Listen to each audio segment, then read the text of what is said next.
Hello guys, welcome to சமையல். நம்ம இன்றைக்கி என்ன பார்க்க போகிறோம்னா மட்டன் சுக்கா. அதுக்கு முன்னாடி நம்ம சேனல் ஃபஸ்ட் டைம் பார்க்குறீங்கன்னா மறக்காமல் சப்ஸ்கிரைப் பண்ணிடுங்க. ஃபஸ்ட்டு ஒரு சட்டியில் எண்ணெயை ஊற்றி அதில் கொஞ்சம் கருவேப்பிலையை போட்டுக்கிறோம். போட்டு நம்ம நறுக்கி வச்ச சின்ன வெங்காயத்தை எடுத்து அதில் போட்டு கொஞ்சம் தாளிக்கணும். அது கொஞ்சம் பொன்னிறமாக வர வரையும் கொஞ்சம் தாளிச்சிட்டே இருக்கணும். பொன்னிறமாக வந்தோடனே நம்ம இஞ்சி பூண்டு பேஸ்ட்டு சேர்த்துக்கணும். கொஞ்சம் ஒரு பாக்கெட் சேர்த்துக்கோங்க. நாங்கள் 1 கிலோ மட்டன் எடுத்துருக்கோம். அதுக்கு ஒரு பாக்கெட் இஞ்சி பூண்டு பேஸ்ட்டு சேர்த்து நல்லா பச்சை வாசனை போகிற வரையும் வதக்கி விட்டுக்கோங்க. இப்போ ஃபுல்லாக போயிடுச்சு. இப்போ கரம் மசாலா கொஞ்சம் சேர்க்குறோம்.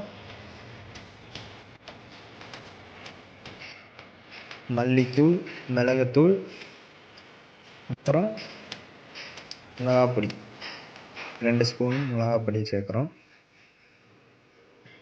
சேர்த்து விட்டு மொத்தமாக பரட்டிக்கணும். ஃபுல்லாக பரட்டினோடனே நம்ம இதுக்கு சேர்க்குறதுக்காக 1 கிலோ மட்டன் எடுத்து வச்சுருக்கோம்.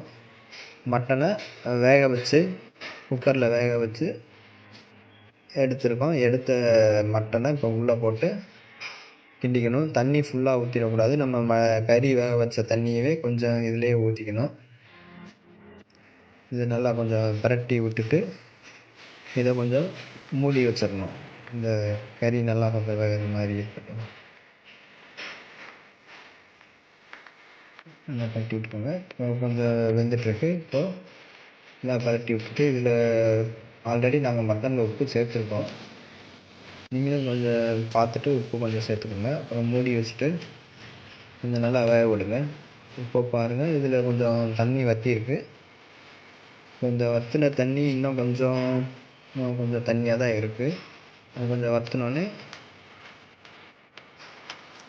இறக்கிடலாம். பாருங்கள், நம்மளுக்கு தண்ணியே இல்லை, நல்லா வந்திருக்கு மட்டன். இப்போது நம்ம நறுக்கி வச்சுருக்க கொத்தமல்லி எடுத்து மேலாக தூவிக்கிறோம். தூவிட்டு ஒரு பரட்டிட்டு அவ்வளோதான்.